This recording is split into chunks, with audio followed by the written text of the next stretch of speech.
All right, welcome. Welcome everybody that's joining us on Zoom here. Michael Walker's joining us. What's up, Michael? Welcome to the call, my friend. Welcome to everybody who's joining us on YouTube. We're happy to have you here. Guys, we've got some incredible stuff for you tonight, and I am excited to get into the meat of this conversation. We do have a few announcements before we go. Let me put, for those of you on YouTube, you can probably hear my notifications going off. So I'm going to put my do not disturb on so that doesn't happen. All right, we got a few announcements for you guys. Maeli and I are going to be at the brokerage in Murray tomorrow. We're going to be having our weekly new investor meeting. So for anyone who's a new investor or interested in real estate investing, this is an opportunity for you guys to come learn.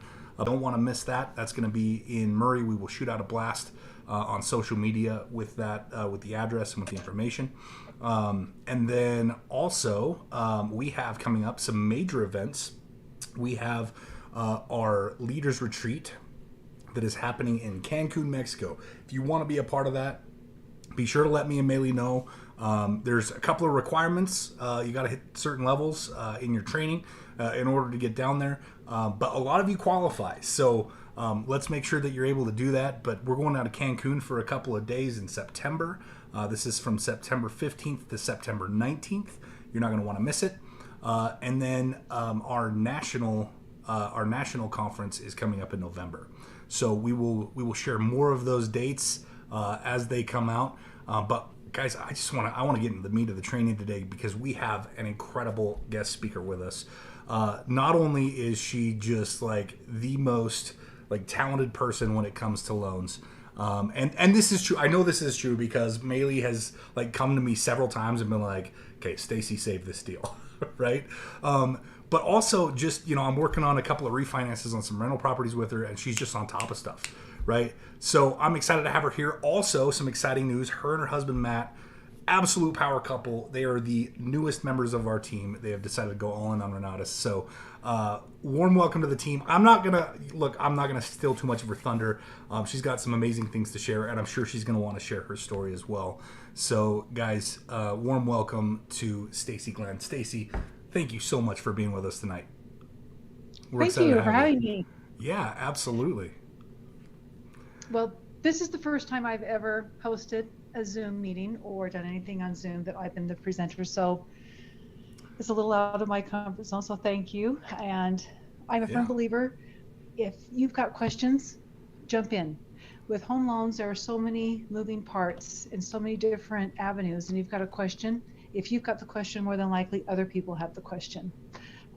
My name is Stacy Glenn. I am a native to Utah. I started in the mortgage industry right out of high school. My mom was a real estate agent, and boy, we always had to work. That's the one thing that my mom was, she drove that into all of her kids that you get a job and you work hard. And I started in real estate at the bottom before we even had computers. And it has been a wonderful profession. I had 20 years of doing wholesale where um, I structured loans for brokers, loan officers all day long. And that is really one of my biggest strengths. I am good at putting loans together. And what I'm so excited when I met Mitch and Maeli, uh, they give a different kind of opportunity for lending. And I'm excited to learn that aspect where it's not going to be the traditional lending. And that's what I'm going to talk to you today about. You're going to hear terms like in today's lending institution, we have got qualified mortgages and non-qualified mortgages. A qualified mortgage, it is a Fannie Mae loan, well, a conventional loan, and that is Fannie Mae or Freddie Mac, FHA, VA, and USDA. All four of these loans comply with certain requirements in 2010 that were set up by Dodd-Frank. And the reason why these changes came about was there were so many consumers that after they closed the loan, they felt jaded because they didn't understand the terms, the conditions, um, if there were prepayment penalties, if there was a balloon, if there was a negative amortization or excessive fees. And so our government really um, try to make it fair for consumers. And I think it's a good thing. So with conventional loans and FHA loans, I think those are the two types that I do the most of. VA loans, they're fantastic, but the veteran has to have that eligibility. So not all military individuals may not have VA benefits that can get them into a home loan. But if you do have a VA borrower, oh my goodness, call me. Let's see if we can get a loan for them. With a VA loan, it's basically just owner occupied, and also with USDA loans. So I think the two loans that I'm really going to focus on today are going to be our conventional loans, and we'll even talk about FHA, because FHA has amazing opportunities for especially first-time homebuyers right now. So with conventional loans, you have got the opportunity to do an owner-occupied, a second home, or investment properties. With an owner-occupied property, we can go down as little as 3% down. And with that 3% down, our clients will have to be first-time home buyers. And what puts a client in that category of a first-time home buyer is if they do not own a home right now, or if they have not owned a home for 3 years. That will make them a first-time home buyer. And being a first-time home buyer, and you meet this criteria, you will generally have a better rate and lower mortgage insurance. And people will say, what's mortgage insurance? Mortgage insurance will be part of a conventional loan if we do not have 20% down. And that mortgage insurance protects the investor.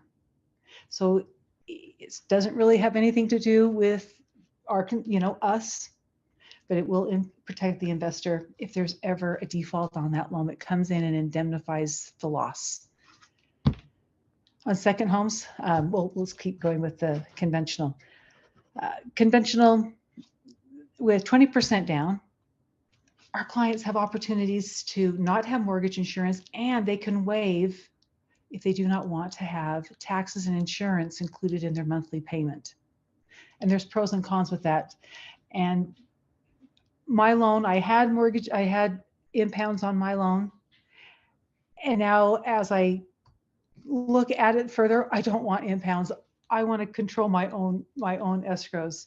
So conventional loans, you'll have that opportunity to have your taxes, insurance in the payment, as long as you have, you can choose to have it in the payment or not in the payment if you have 20% or more down. When you say impounds, that's what you're referring to, correct? Is yes. The taxes and the insurance? Yes. You and I had this conversation the other day, and actually I learned something, because I always like, oh, it's just more convenient. And then you were like, yeah, but they like way overcharge you and then hang on to it the whole time.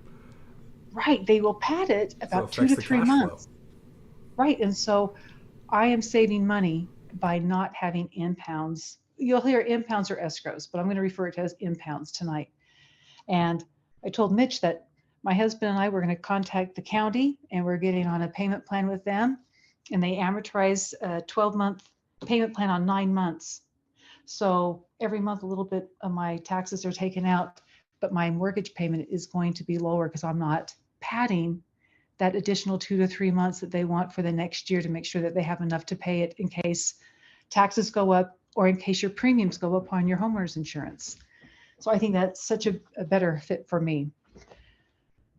In our industry, I mean, this little group, this family that we joined, I'm so excited to learn about the non-conventional loans, especially when we are looking at investment properties. But what happens when we need to look at a different option? We need to get financing. Fannie Mae will allow a homeowner to have 6 finance properties, and that includes your primary residence. Or Freddie Mac will allow you to have 10, and that includes your primary residence. But with that being said, they both want to have a 720 FICO, and then they also need to verify that we have 6 months of the proposed payment in reserves. So the more properties you own and have financed, the more reserves we may need to verify. And whenever we're dealing with a conventional loan, we have a computer underwriter. And that computer underwriter It can be a wonderful tool because we might get waivers, but then it also might see risks and say we want even more reserves because of the threshold of risk. And so we do have a computer underwriter that is that's our first goal, to get over that hurdle to get that approval. So these conventional loans are fantastic. With investment properties going conventional, they want 20% down. Where you will see your biggest bang for your buck as far as pricing goes with a conventional loan is if you have 25% down. That is really when you will see the rate be a little bit more lenient than 20%. I'm always open to brainstorming. A lot of times you might have a client and you don't necessarily want to take a loan application. Text me. Say, Stacy, I'm in your family. I have a loan scenario. I just want to run it by someone to see if it makes sense. Call me. That's my job. And I love to brainstorm because we put the pieces of the puzzle together. And that's when you're going to learn more about loans, when you're actually working on a scenario. If you read guidelines, they'll drive you crazy because there's so many moving parts. You'll start learning more of these products and how they work the guidelines when you're actually working on a loan. So if you ever have a scenario, you just want to brainstorm and say, hey, can we talk about this loan? Would it work? And maybe you'll say, maybe it'll work as a second home. We can look at that too. If it's a second home, the down payment requirement is less. It's only 10%, but the pricing is going to be basically the same as an investment property. A couple of years ago, during COVID, our government changed the pricing from to match an investment property. The government realized that a lot of individuals are buying second homes and they're renting them out, because when we file our tax returns, there we have that Schedule E, schedule of rents, and that second home is now a rental property. So there was a time before COVID that a second home was priced as aggressive as a primary residence, and now a second home is priced just like an investment property. An investment property, unlike a second home, we get to use 75% of the proposed market rents to offset that payment. It's not income because you have to actually report it. So we have that little sweet spot, that first time you're buying that rental property, that we do get to use 75% of market rents to offset the payment to help qualify. That helps a lot. And so a lot of times people won't do a second home anymore. They'll just switch it right to an investment property just for that purpose, that we can use some rents to help. With FHA, Maeli asked me to talk about a little bit about FHA today as well. I love FHA loans. They sometimes will accept a little bit riskier loans than a conventional loan. They take a little bit higher ratios. And if you ever want to know what a ratio is, ratios are key with home loans. We take your income and we divide it to this new proposed housing. And that's your front ratio. And then we take your back ratio, is your income. We take your proposed mortgage plus all the debt on your credit report. And if you have a borrower that may have child support, alimony, or maybe back taxes, or a private note that's not on their credit report, we add that in and we divide that to your income. And that's going to be your back ratio. So FHA tends to accept a little higher ratios than conventional loans. And FHA, if we have a borrower that has lower FICO scores, they're more lenient on the mortgage insurance. So a lot of times when we have a first-time home buyer, or even not a first-time home buyer, we'll look at both products. So a lot of times FHA may be a better fit just because the mortgage insurance is a little less. Utah Housing has come out with a fantastic grant, and Utah Housing offers 3 different programs in their categories. They have a conventional product, a FHA, and a VA. The most popular one that we will see in Utah is an FHA. So Utah Housing, they set the rates too. So you can go on their website and you'll see exactly what their rates are. There'll be a 30-year fixed first mortgage. And depending on the product that we have, we'll have a second that can either go up to 6% or 4%. And then what our state just approved They set aside $50 million to give to first-time homebuyers for new construction on the purchase of a home that's up to 450,000. It cannot exceed 450,000. And they will allow the client to have a $20,000 grant. And that $20,000 grant will be in third lien position. So you're going to have your first mortgage, your second mortgage, and then that $20,000 grant. The reason why they have to put that on as lien, because if our client decides to refinance or sell the home, Utah Housing wants that money back.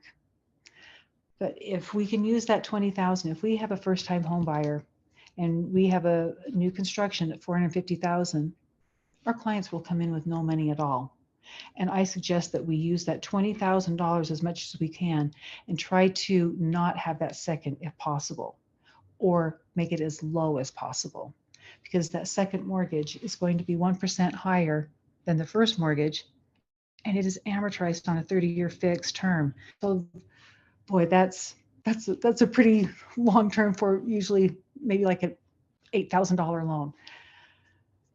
So FHA is a wonderful product. Has anyone heard about this new grant? Do you have people talking about it, asking questions about this product? It's been so hot with the media right now.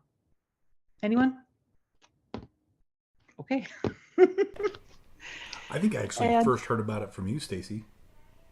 It's a great product. It Yeah. really will help a lot of homeowners come in and take advantage of becoming a homeowner with no money down. And FHA also has they know that what happens if the market changes, and what if there's no value? They're willing to reduce that 20,000 by 50% to help alleviate some of the debt that has to be paid back. So there's a lot of really great perks with this product. Are these benefits available if for investors as well, or just if you're going to move into the home? Nope, just if we move in. What about house hacking? Like, what if we took advantage of those benefits, first-time home buyer benefits? You know, I mean, hypothetical person, because probably I wouldn't qualify for those benefits. But you know, somebody takes advantage of that, moves in, lives there for like 2 or 3 years, and then turns around and rents out their house. Is there any problem with that? Like, if they wanted a house hack that way? No. Awesome. You know, the intent is that you're going to live in that house. Right. You know, FHA, conventional servicers, they know that, you know, what happens if you get a new job. Yeah. Life changes. Yes, your intent is to occupy that house. Absolutely. I think the best investment product with Utah Housing is going to be their Tier 2. And the $20,000 grant will not apply to this. I have a 22-year-old son, and I would really love him to look at this product. Utah Housing Tier 2 product, you do not have to be a first-time home buyer, and they will allow a 1 to 2 unit. And if this new young generation, oh my gosh, my son's 22, I'm like, oh, don't rent. Let's look at a duplex for you. I will even co-sign. He could move in, rent out a room on his side, and then rent the other side out. And then in a year or two, if Jack's even ready to buy another one, he can keep this as his first rental property. So it is a great way that if we have kids or, you know, young people that we're working with that are not first-time home or don't own a home, oh my goodness, this is an opportunity to educate them. Look at the benefits by buying a property, being a landlord, building up your capital. It's a fantastic program. Now, duplexes can be hard, so you got to be patient. So I know that a lot of times when duplexes come on the market, they can go quick, and sometimes they're not in the most desirable places. So it's one of those things that it might take you a while, but I would love to help my son get into a duplex by this product. I think Any questions on that type of strategy as well. Sorry, I'm not trying to hog all the questions. Oh no, I like the band. You're just like piquing my interest with a bunch of this stuff. So I think that house hacking too is such a fantastic strategy. I mean, that's how I got my first rental. You know, and after a lot of times after people hear me speak or do different workshops, they'll be like, "Oh, Mitch hates mortgages," right? Because I talk about using other people's money a lot, and I talk about velocity banking and kind of bad talk mortgages a little bit there. However, it's not that I don't like mortgages are such a powerful tool. And think about it, like with Freddie Mac, right? That's 10 more rental properties that we could have that we couldn't have otherwise, right? And Right. house hacking is such a smart thing. I mean, the house that Meili and I live in now, it is not our forever home, but we will always have it. We're never going to sell a house that we live in because that we at least that we own, right? Because that's just another rental for the portfolio, and it's a numbers game. So there's so like house hacking, getting rental mortgages, all of them are fantastic strategies. They shouldn't be your only strategy, but no one's strategy should be your only strategy, right? All of I these know. combined build that empire that we're all trying to build. Right. Because what got Matt, my husband, and I so excited is the opportunities that you're bringing to the table that are not the traditional financing. And, Mitch, when you said knowledge is power, it is power. And when you're dealing with a client, even uh, your own investments, you need to know what all your options are. Yep. I, right? You do. You need to know all your options. And um, let's go back to Fannie Mae. Mitch, do you remember we were talking about how Fannie Mae will not allow gift funds on investment property? So let's say we have a client. They found a house and they're going to use it as an investment property. And they've got 25% down because they want to have even a more aggressive rate than a 20%. And this guy, so let's say it's me. So let's say I found a house and I'm willing to put 25% down, but then I don't have the reserve requirement. I don't have 6 months of that mortgage payment that we need to get my clear to close, my approval. Fannie Mae will allow me to, let's say I'm going to add Mitch. Mitch is going to be my partner. He's going to come in because he's got some more assets that I can use, but Mitch doesn't want to be on the home loan because maybe he's got too many properties at this point. So Fannie Mae will allow Mitch and I to be on the purchase contract together. I am the only obligator on the loan, but Mitch and I are both on title because Mitch is going to bring his assets to the table and underwriting will accept that. I have to verify that. He's going to give me 2 months bank statements and I can use his assets. And so let's say that Mitch and I are now in a private agreement. And I said, okay, Mitch, we've got this rental and here's our rent coming in, but I want you off title because this is my house. And I know that I need to pay you a little bit and we can make an agreement. And let's say 2 years go by and I can pay him back all of the money that he invested and or even for the cash that to close, we had an agreement. I can take him off title. Now it's just mine. That's powerful. So we can, and when Mitch, when you were telling me about we got this family, we're all trying to help each other out.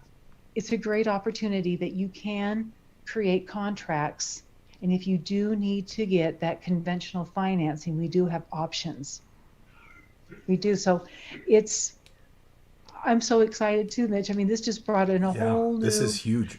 It's it it is, well it's, it allows for credit partners, right? In a way yes, that because let's say, in this example, you brought the credit, I brought basically the income verification, right? yeah, And so a lot of times you have one or the other, right? Or a lot of times you might need both, right? And so if I can bring somebody to the table that has the credit, somebody to the table that has the income, even if one of those parties doesn't want to be in the deal all that long, right? We can yep, structure it so that there's value to them. We can remove them when they want to be removed, right? Which is also a value to hmm, us because now the partnership's splitting the cash flow in fewer ways. That is such a powerful thing for investors, and yeah, especially our group that understands a little bit more than most, to be able to go out and start doing this stuff. I mean, because credit partners is just another tool in our tool belt, right? To be able to go out and acquire rentals. That's awesome. right, right. And if any of you ever need good recommendations on like home equity lines, let me know. I will have you work directly with Michael at Brighton Bank. He is very important with my clients. Just meant my son's talking. He doesn't know I'm on a Zoom meeting. So if anyone ever needs a good recommendation for a commercial loan or a line of credit that might just be a little bit out of the norm, let me hook you up with Mike. Mike is such a great partner. Um, he also offers loans that I can't do. I mean, I don't do lines of credit. And I do try to refer people to local credit unions because they know costs. Um, there shouldn't be costs with home equity lines. They should be a free loan. Absolutely. So if you're going to ever need a line of credit and you're getting charged, you're going to the wrong place. You should get a free line of credit. Absolutely. So, What else question for about you before we get too far away from you. You brought up like ratios and stuff. I have a curiosity, and I'm hoping maybe you can solve it. Maybe not. But I've always wondered why investment properties, like in my brain, right? And granted, I have a bias because I'm an investor. But in my brain, I'm looking at it like, okay, so personal residence is like there's no income generated from that asset, right? And yet personal residences are treated as, from my perspective, lower risk, right? They're willing to give me a better deal. The mortgage company's willing to give me a better deal on my personal residence than they are like an investment property. Whereas I look at it and I'm like, okay, like most people are working a job that they could like their boss could wake up on the wrong side of the bed and decide they don't work there anymore. You know, to me that's risky, right? And the asset doesn't generate income. It's your butt that gets out of bed every morning and generates income, right? Whereas with a rental property, from my perspective, I'm looking at it saying, okay, the bank's viewing this as higher risk. They're charging more for it. They're higher interest, more down, right? Need reserves, those kinds of things. You don't necessarily need reserves to buy a personal residence. But yet it's an asset that can. I mean, it's its own business basically, right? It can generate its own money. Why is that? Just a curiosity. why the rates are higher? Yeah. Why do they view Truly a rental because, property as a higher risk than a personal residence? well, with home loans, we have smart actuaries that just they study longevity of loans, and they can say if someone ever is laid off or has hardship, the first property that they will not pay that mortgage is going to be the investment property or second home. Flat out. Flat out. And so they are riskier. The investors are taking more risk that they have. When they have, take mortgage insurance. So these actuaries, they have these great big pools of funds. They'll say, okay, we know that with this great big pool of funds, these forward mortgages, we predict that this many are going to perform excellent. We know that this many may have some late payments, and we know that this many are going to have default. So we all share that. Just like car insurance, health insurance, when the premiums go up and you're like, I never had a claim, but you're part of that pool. You're part of that risk. Mortgage insurance is the same. So with mortgage insurance, they won't, that's why you're at 20% down, because mortgage insurance, they've lost, they've had too many claims. And so mortgage insurance will not insure, an investment property. It's all an those are algorithm qualified. and statistics.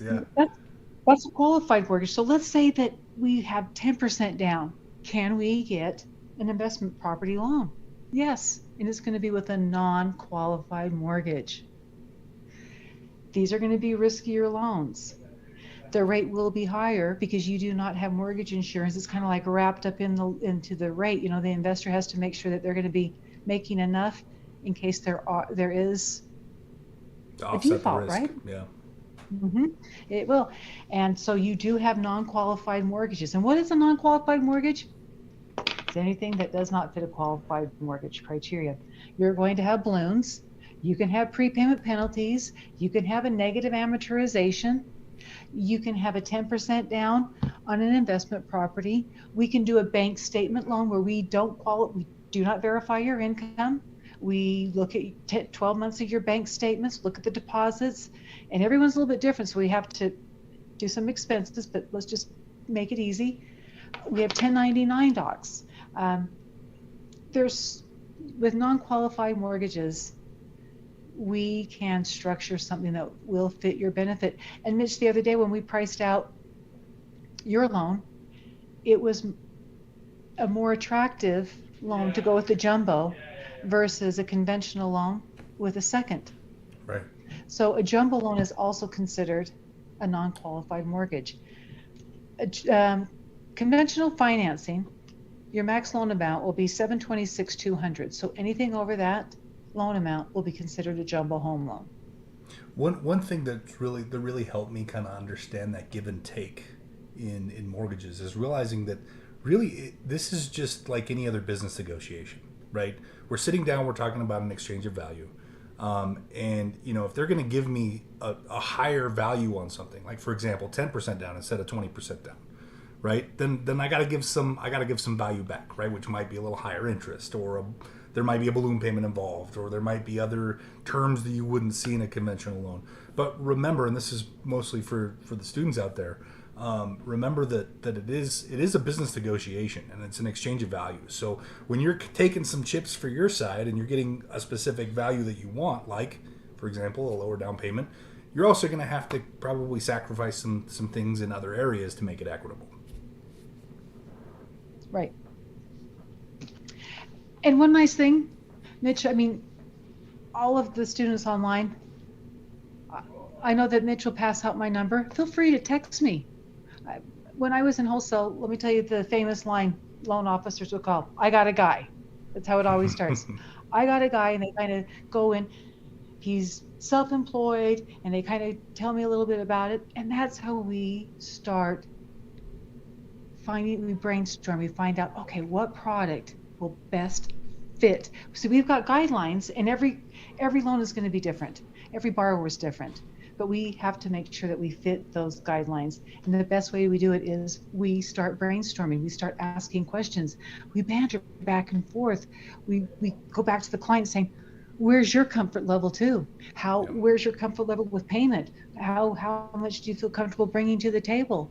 And it's really, it's a fun process. And I encourage you, and there's no obligation to, if you just want to call and just talk, I'm never going to call and say, hey, where's that Smith file?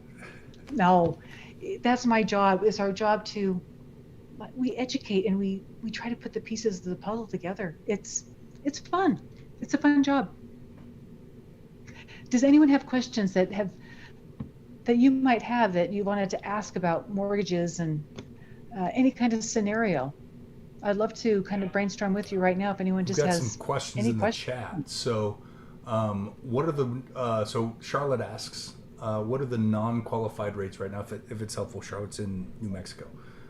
What are the non-qualified rates right now?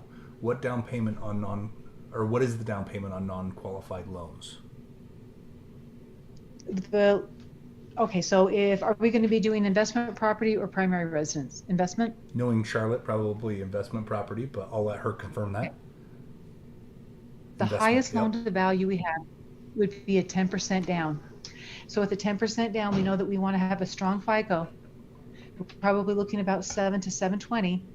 And we know that we will have a minimum reserve requirement of 6 months of that proposed payment verified after closing. So assets can be checking, savings, stocks, your 401k, your IRA. Now, if we ever use a 401k or an IRA as assets, we only use 60%. The reason why, if you were to liquidate it, the government's going to make sure that they take their taxes. So with even non-qualified or qualified mortgages, that guideline is the same. They will only allow us to use 60%. And then Sarah, if you wouldn't mind sending Mitch your email address tomorrow morning, I will price out a scenario and I'll email that to you. If you kind of have an idea about what FICO score your client has, I will send you over a little breakdown about what you're looking at, and I'll send you fixed and ARMs. And a lot of times you'll have an opportunity to even put a prepayment penalty. Do I like prepayment penalties? No, I don't. But if the client feels comfortable with it, that's their decision. Our job is just to educate them that there is a prepayment penalty and tell them the terms about what the cost will be if they break it. It's really their choice.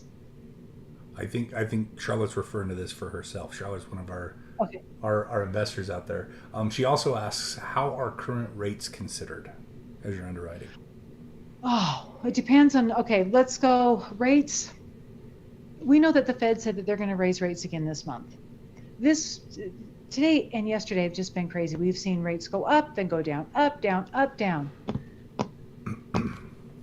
You're going to sixes. You're going to be, anywhere from 6.5% to 7%.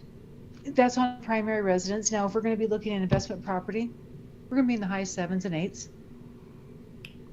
What about rent contracts? What about things like existing tenants or future contracts? How is that taken into account? Okay, let's say that we're going to be doing a 4-unit conventional. Mm-hmm. Client has the down payment. We have 2 ways that we can do the rents. It's not income, so we can only offset the payment by 75%. No ifs, ands, buts. Until the client actually files that as their income, when we purchase that property, the only way we can do it is we're going to verify what the rents are through the appraisal, and that's through an analysis worksheet or the current leases. And those leases have to be a long-term lease. It has to be a year. Underwriting will never let us do short-term leases. So anything less than a year. So if you had like a 6-month lease, throw it out. Sometimes we can get it, but if we could get 12 months, they're tough. 6 months, I've had to argue with underwriters and fight, but it can be tough. Sure. But regardless, we can only do 75% of those rents to offset the payment. And which one trumps? Is it the appraisal or is it the current lease agreements? Oh, current lease agreements will usually always Okay. beat the analysis worksheet. Okay. Yeah, I mean that makes sense because it's actual versus projected, right? Right. And and the appraiser's just going over like what Zillow rents and things like that. But yeah, if we have actual lease agreements, it is going to be a lot better. They'll usually be a little bit more aggressive than what's on that, and your appraisal will be cheaper. If we can get an investment property without the analysis worksheet, we'll probably save $200 on the appraisal. Oh, nice. Okay. Because there's less work for the appraiser. Mm-hmm. That makes sense. Yep. Okay, so April actually has a question as well. She said, I joined a little late. What was the info on Tier 2 housing loans in Utah? I've got a 22-year-old son, too, that is looking to get into his first property. So if you could just recap the Tier 2 stuff. Yep. So with Utah Housing, they have their first tier is called First Home, and that's going to be a little bit more of aggressive rate. And that is the product that you have income limits per household, and you have to have a 660 FICO score. You have a Tier 2, the rate's going to be slightly higher. Today it was 7.375. You do not have an income limit, and you can have a 1 to 2 unit. Now with the 1 to 2 unit, you cannot have that 20 grand grant. So you would be able to have your first mortgage, 3.5% down, and on this product, our second mortgage would be 4%. So we know that the down payment is covered and just a small portion of the closing costs will be paid. So we know that the client is going to be coming in with some money, and we can get the seller to pay some closing costs. And if that's not the case, then we've got to work with the borrower to see where we're going to get these funds. FHA allows gift funds. You can use your 401k, checking, savings, just the basic assets. And that is what I would really like to get my son into. Yeah, what an amazing product for a young kid. I mean, and look, I mean, Maeli and I preach all the time. This is generational wealth, right? Like our kids already think different than the average person, and even our 15-year-old, she's like, I called my teacher out the other day on some BS that she was saying about this and that, and and she's talking about getting into rentals, and like, so for her, she's not necessarily ever gonna fit into the little box that banks want, W-2 fit into the box thing. What a fantastic product, to help these young kids go out. And I'll tell you, like, when you're just starting out, house hacking is a fantastic strategy. And so, for April's son and for your son, I did that. How awesome, right? And yeah, so did we. Like, it's a great way to get started. It really is. So it just makes me excited that now there's a product for it, right? Mm-hmm. That's so cool. Well, if you ever look on guidelines, and if someone will say, hey, FHA will do 1 to 4 unit, and they're right, FHA will do a 1 to 4 unit. But let me tell you why that is a hard loan. Hmm. Anything from a 3 to 4 unit, this is what FHA states. The property has to be self-contained. And what that means is our client has to live in the largest unit. And the other 2 to 3 units, so let's say if it's a 3 unit, we have the other two. If it's a 4 unit, we have the other 3 units. Those rents have to be more or equal or more than the mortgage payment. And that is hard. That is hard. I mean, cool. If you can make that work, that's pretty cool. It is, but But like, that's that's it's a ideal, tough one. right? But yeah, it is. It doesn't always work that way, especially if you're having to live in the largest. That's a tall ask. Hmm. Well, they don't necessarily have to live in it, but that's how we're going to count it. So the appraiser is Uh, going to give an analysis worksheet, and on FHA, the appraiser has to do the analysis worksheet regardless. And underwriting is going to take the largest unit, and we're going to yeah. stick that to the borrower, and then we can only use the others to. And that property has to be self-contained. So is it doable? So in some states, it might be easier where the property values are lower. Yeah, Yeah. back in the 90s, um, that's what my husband and I did. We bought fourplexes, and we would live in one unit at a time as we remodeled them, and then we'd sell it. I love it. That's awesome. That's awesome. House hacking, So it, renting, and house hack yeah, flipping, right? It's like both in one. It's awesome. So yeah. If you're young and you don't have any kids, that would be easy to, pick up and move. But if once you have kids, it's hard. yeah. It would be hard.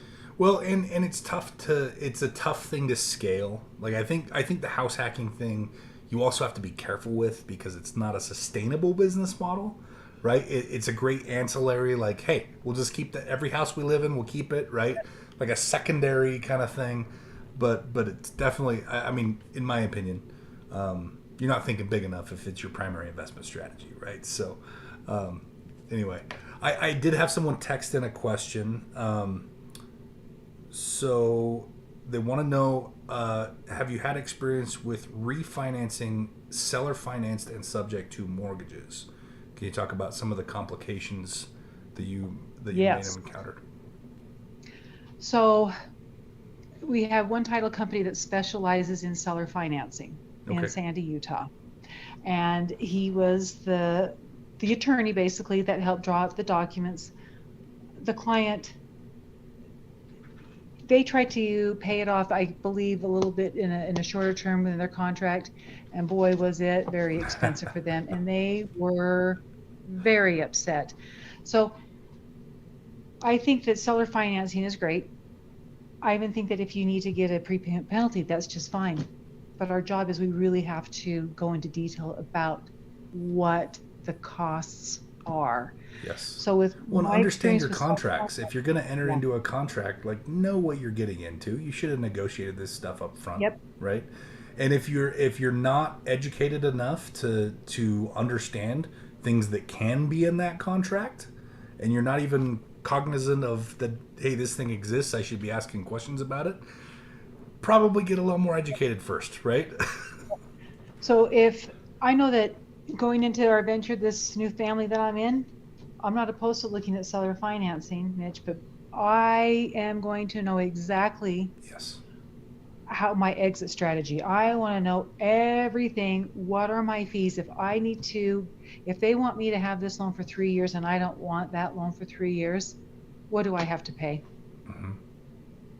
So ask those questions. If you are not planning on keeping that loan for that term that they want you in, what is your exit strategy? What is it going to cost you to get out of that loan? Yeah. That was the borrower's biggest frustration, that boy, she felt that there was so much paperwork from the attorney's office, the title company, that it overwhelmed her. Yeah.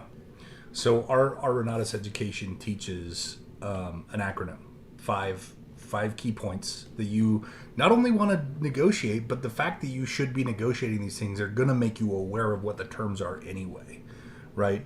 So the acronym's BAD PI, and this is when you're negotiating a seller finance deal, right? So the B is balloon payment. So you're going to know, when is this note due, and is there a prepayment penalty, right? A is amortization schedule. So those are Mm-hmm. that's one of the things with, I know we're talking about mortgages today, but Oh, we they kind all go of together. we kind of take for granted that most mortgages are like, hey, you got a 15-year and you got a 30-year. Which one? You got two choices, whatever, which one you want. But with seller financing, you can negotiate. You can negotiate 42 and a half years if you want to, like whatever amortization makes it work, right? D is down payment, P is purchase price, and I is interest rate. So you should be cognizant of those five things. They should be things that you're already kind of like strategizing with, right? Right. So if you're not educated enough to be even knowing what those things are, then maybe play it a little safer until you get some more education, right? Well, and Mitch, the client actually gave me her whole paperwork on the seller financing. I got to tell you, it was really confusing. Yeah. It was, and I will probably drive if I ever had to use this particular title company. Let's say that I found some in seller finance and they wanted me to use this title company. I'd probably bring my attorney in and say, read this form. I mean, it Yeah. was not clear and precise. It really wasn't. Yeah. Well, I could see where she felt jaded. Yeah. And yet he has all the backing because it was there and she signed and she initialed. Yep. Yeah. Don't sign something you And don't understand. with conventional loans or even qualified mortgages, when you go to that closing table and you're saying, why are there so many papers? Because truly in a mortgage, your settlement statement, that's the closing disclosure. Yeah. It tells you the terms of the loan. It tells you everything. And right on the first page, it tells you that there's no prepayment penalty. There's no balloon. It tells you what the rate is. And it tells you what the terms are. And then the note and the Yep. deed. Those three documents are the most important documents through the whole package. Everything else, it is pretty much getting sued. People that have, Right. legal. I mean, Yeah. it's all about legal. So when you go into a closing and you're like, oh my gosh, how many times do I'm signing the same form?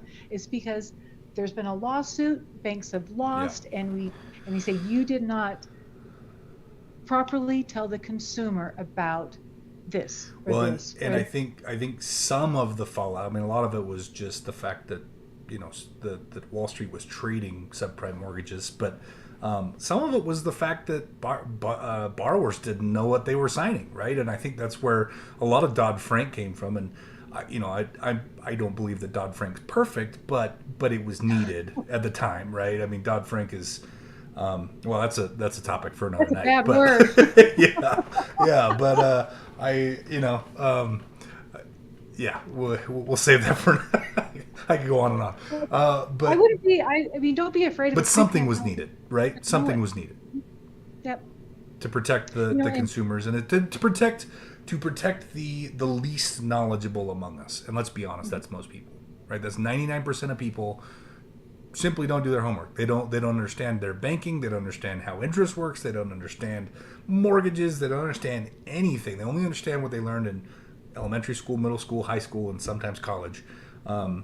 And the they the just sold the payment, the world and behind that curtain is legal. totally different. Hmm. So But mortgages, it's important to know what your qualified and non-qualified mortgages are. Even when it's important to know if you are in a seller financing, how do you get out?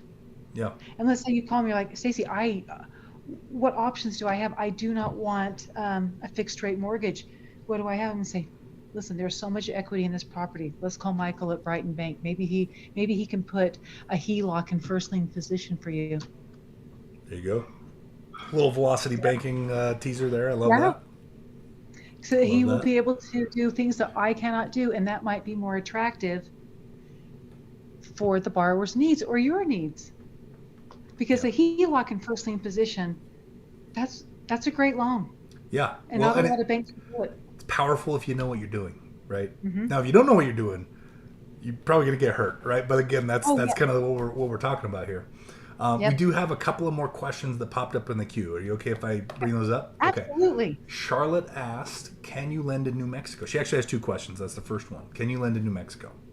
Yes. Oh, all right. Well, so Stacy, I'm going to have you, if you can, put your phone number in the Okay.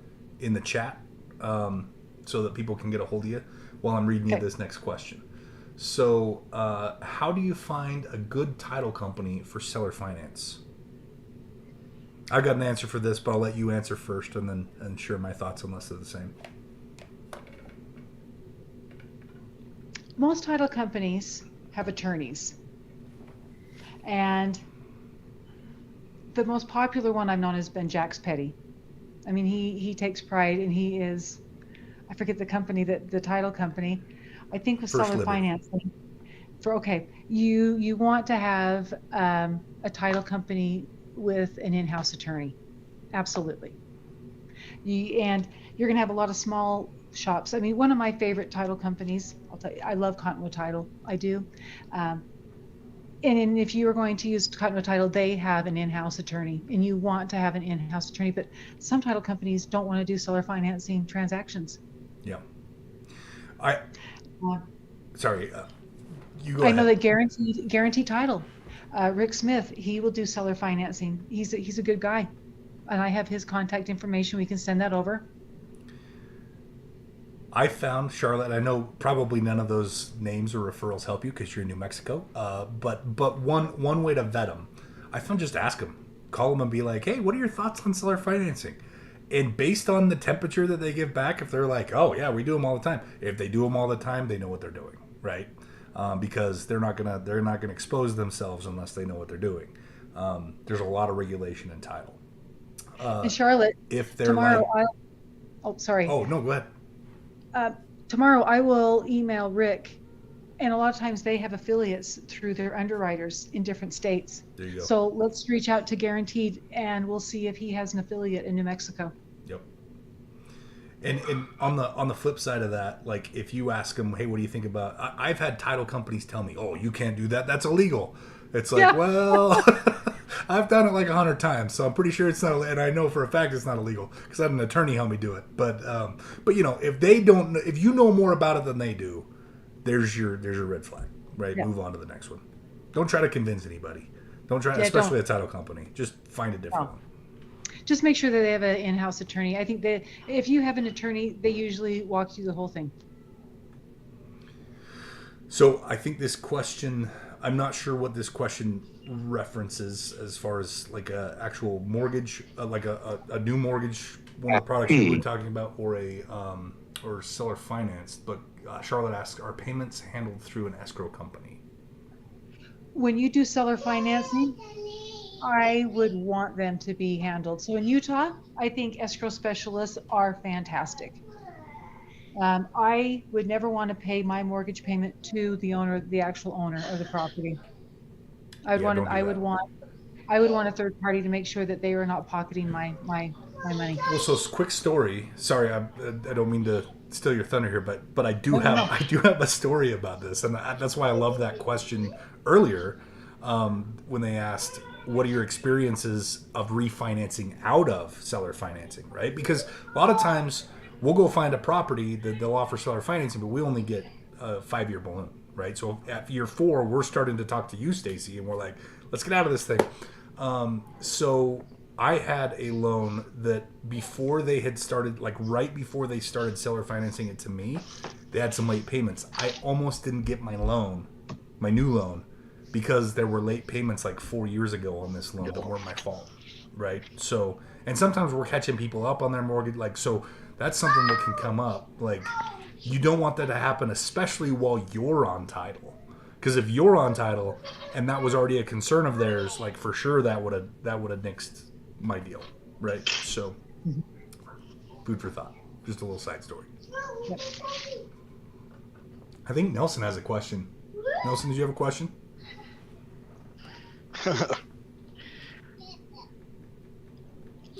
Nelson, you're off mute. Do you have a question, my friend? No, it was more Stacy's phone number because I didn't have access to this chat, and yeah, and I already saw it right now. Thank you, Mitch. Yeah, absolutely. Glad to have you on the call, Nelson. Yeah, I will be more often now. I've been doing a lot of work in my business, and now I got more time. Well, we're always glad to have you. Thank you, brother. You did get the email address and phone number that Stacy dropped in the chat, correct?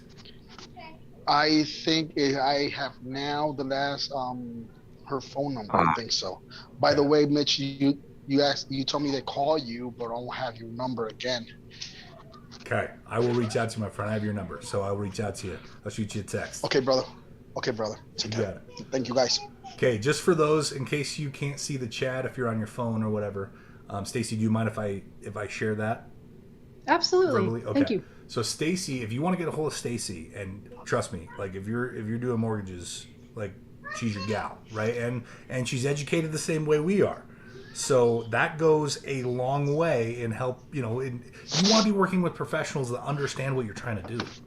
And that exists in Stacy and Matt. So Stacy's phone number is 801-243-0812. Her email address is stacy@mountainviewmortgage.com. Stacy, what states do you work in? Well, on the states I do not work in, Matt does. So my primary states, Utah, California, Florida, and Georgia. Okay. And I'm not picky. I mean, I wish I was more aggressive, but I'm not. And I'm not greedy.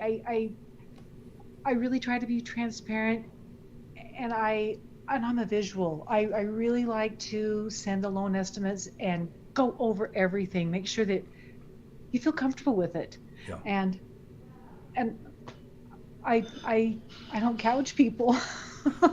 I don't. It's true. No, I don't gouge people. From my personal experience, you were more on top of my loans than I was, right? Like you're like, hey, here's the stuff, and I'm like, I'll get back to you after the weekend, So I just love how on top of it you are, and that's a breath of fresh air, because a lot of times we're chasing down our professionals. We're not always everybody's only client. At least we better not be, because that means they're not very good, right? And I have the philosophy, I would rather do a loan and not gouge, because I want to do 10 loans, not just one. One loan cannot be it can't be my income for the month. It's too much pressure. I want to do 10 loans, 20 loans. So Charlotte has another question for you. Can you finance larger than 4 units? Now we're treading into the commercial real estate, right? 5 units and above. Commercial. That's the breaking point. 4 units to 5 units. No, Charlotte, New Mexico? Yeah. Okay, so Charlotte, you're going to go to a community bank, or you're going to go to one of your little community credit unions. You're going to deal with a commercial loan officer. And tomorrow, I know that Michael at Brighton Bank, he loans in other states. I'll find that out, and I will.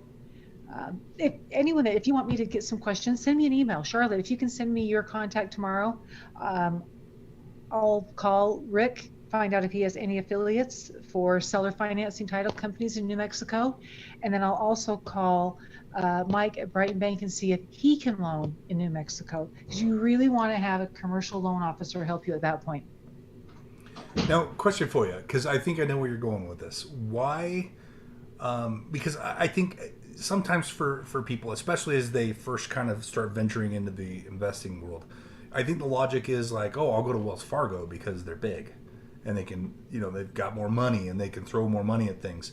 Why? And I totally agree with your philosophy, but I want to hear it from your mouth. Why community banks? Why credit unions? Why the small organizations? You will never get better service. You will never get the smaller banks. The big banks do not know how to help our clients do SBA loans or just a standard commercial loan. And your community banks, you're going to have better fees, I think faster turn times. Sometimes your commercial loans, it might take you 60 days to get approved. I think you're going to have a better experience. Yeah. You're not just a number. Bingo. You're a number at these large banks, right? Yeah. And they're so rigid.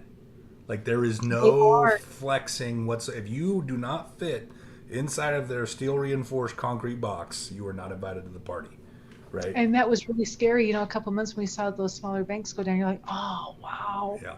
mean, we need our credit unions. We need our smaller banks. Yep. We don't want, I don't want to go to Chase or Wells Fargo if I want a commercial loan. I would go to a small bank, a community bank, community credit union Yep. I'm on for board with HELOCs that. too. Yeah. Yeah, absolutely. Just better service, right? I deal with a local bank here that I have loved, and I don't want to badmouth them, so I'm not going to say who they are, but I have loved them for so long. And recently, within the last, I'd say 5 years or so, they passed the 10 billion in asset mark, right? And it was almost overnight. Like it just took a few, maybe a year, where it was like, I feel like a number now, right? I went from feeling very important to now I feel kind of like a number, right? And I'm starting to go back out and work with some of the smaller credit unions again. But it is interesting how they get to a certain size and they just get more and more rigid, and they have to because it's a volume game, right? But Well, Mitch, I'm gonna just talk about Mountain America Credit Union for a minute. you caught me. They have a loan that no one can touch right now. They have a Really? 40-year loan, no money Oh, down, geez, really? but it's on the 10-year. I believe it's a 15-year balloon.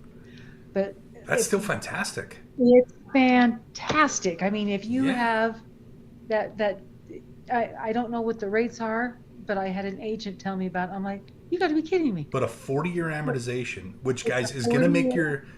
your payments smaller, right? Right now we're fighting these inflated values with inflated rates from the Fed, and nobody can afford mortgages. That's why it's so tough to find rental properties right now that you would do kind of some conventional lending on, is because the payments are so expensive and rent hasn't kept up with it because there hasn't been enough turnover in the market. But with a 40-year amortization, that they're dividing it out by 480 months versus 360 months. So that's going to bring your payment down, which might push it below where your rents are. That could turn not a deal into a deal. Now, And they're so smart. They're setting up their refi boom. oh, that's They awesome. are. Oh, yeah. They're they're going to turn that into a Oh, 30-year fixed mortgage and get it right. absolutely. And pick a, They're so smart. and smart again, they're going to pick up those closing costs again, right? Because Yeah, they're and so here's the thing, smart. a 15 year balloon. I mean, the real estate market works on a 5 to 10 year cycle. So 15 years gives us ample time to be like, all right, rates are high now, but maybe 5 years from now rates will be at a low again. Yeah. Refinance whenever that is in the next 15, and maybe you missed the first cycle, you might hit a second cycle in that 15-year window. I So mean, they're genius. I'm thinking yeah, that's it's genius. brilliant. The agent said, she said, the loan officer, he's so busy, they can't get any service now. Right? Yeah. So anybody, like, I know a lot of you are in Utah, guys, check out that product. I